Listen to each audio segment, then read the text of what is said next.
All right, we're jumping into one of the biggest questions out there right now. As AI completely reshapes the world of work, what does it actually take to build a career that doesn't just survive but thrives? Let's get into it. This quote, man, it just gets right to the heart of the matter, doesn't it? This isn't just about some fancy new tools. We're talking about the very foundation of how we build expertise.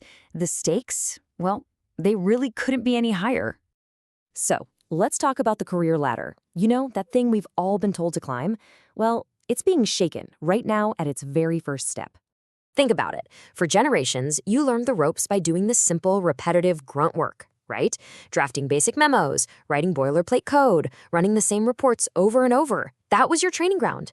But now, AI does all that work faster and cheaper, and that entire training ground is just vanishing. And look, this isn't some far-off prediction. The data is already rolling in. A recent Stanford study shows a pretty significant 13% drop in jobs for the youngest people in the workforce, in fields that are directly exposed to AI. But here's the kicker. At the very same time, senior roles in those same fields are actually going up. And this is not just a Silicon Valley thing. The World Economic Forum found that 40% of employers, that's nearly half, all around the globe, are actively making plans to cut the very roles that have always been the front door to a career. Beyond just the big global numbers, there's a real feeling on the ground.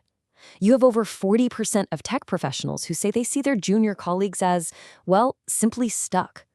The path they were supposed to climb is just gone, and it's creating this huge bottleneck right at the start of the talent pipeline.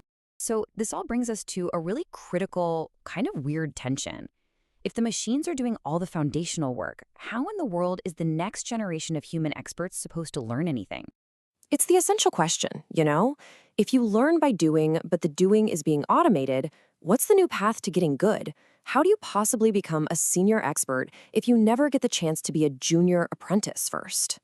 The whole model for learning is being rewritten before our eyes. The old way was all about execution.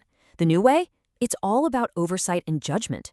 So instead of writing the first draft, you're now the one responsible for checking the AI's first draft. Your job literally shifts from doing to directing. And we have some pretty amazing evidence that this new model can be incredibly effective. A recent study from the National Institutes of Health looked at medical students. It found that while AI wasn't any better at teaching theory, it was superior for developing practical, hands-on skills. The students actually learned better by interacting with the AI tools. Wild, right? Okay, so we've seen the problem, we've seen the paradox. Now let's pivot and talk about the solution. Because in this new world, something that used to be everywhere has suddenly become the most valuable asset you can have. An AI can generate an answer in a second. It can write code, it can draft a legal contract, it can analyze a mountain of data. Technical output is now abundant. It's a commodity. So what's scarce? What's actually valuable? It's the wisdom to know if that output is right, if it's ethical, and if it even fits the bigger picture. That is the new human edge. So how do you actually cultivate that scarce resource? How do you build a whole career on a foundation of judgment? Well, let's look at the framework. It really comes down to three main pillars. First, your inner core. That's your character, your foundation. Then your outer core. These are the visible skills that show everyone you have good judgment.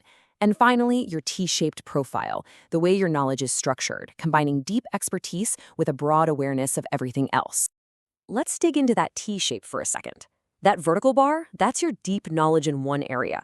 You absolutely need this because it's the only way you can tell if an AI's output in your field is brilliant or complete nonsense. But that horizontal bar is just as crucial. That's your ability to connect the dots across different fields, to see the big picture that a narrow AI is always going to miss. Your judgment, it becomes visible through these outer core skills, things like strategic thinking and how you communicate. But notice the one we've emphasized here, decision-making. This is the critical hinge point. An AI can give you 1,000 options, but the human, that's you, has to own the final call. That is where you add value that can't be replaced. So let's bring all this home. The goal isn't to compete with AI.